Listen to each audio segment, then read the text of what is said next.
We found about $45 million all told. We found one company which people might have heard of, British American Tobacco, Mm. makes lots of different cigarettes. They've been funding the Institute of Economic Affairs, which was said to have incubated Liz Truss. They've been funding the Institute of Economic Affairs for about 50, 60 years. They've donated $17 million to the Republicans, including $8.5 million to Donald Trump's Make America Great Again. By contrast, they donated $960 to Kamala Harris, not 960. So that's 17 million versus Why? Why? 960. Why would they give 906? It's better to give nothing, isn't it? That sounds completely absurd. Sorry, I know this isn't the central thrust of your investigation, but 960, it's like a joke.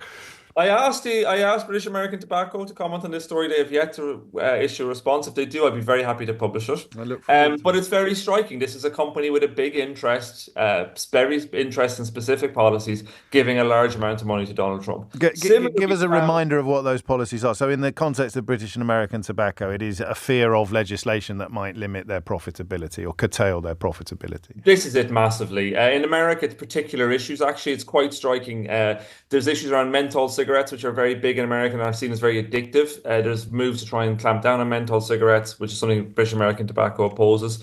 There's also issues around vaping and other types of secondary tobacco. The British American Tobacco have been quite vociferous. More so, interestingly, none of the other tobacco companies I could find that actually donated, but have been very much through the IEA and others at the forefront of pushing agendas over the last few years. And we've seen this with Donald Trump. That what's interesting about Donald Trump is he's taken large amounts of money from very specific sectors, often people who have an interest in him. We saw it with Peter Mm. Thiel and JD Vance. Peter Thiel, the big financier behind Palantir, the kind of very strong conservative, very fluid on democracy, it seems. Doesn't seem all particularly keen on it.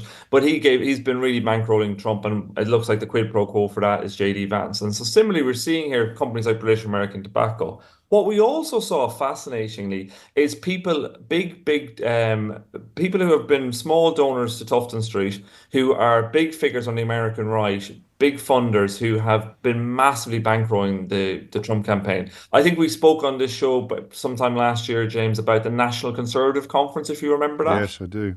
When Nat Con, where people like Suella Braverman stood up and said pretty out there things. Well, the guy who's a real founder of that is a guy called Thomas Klingelstein.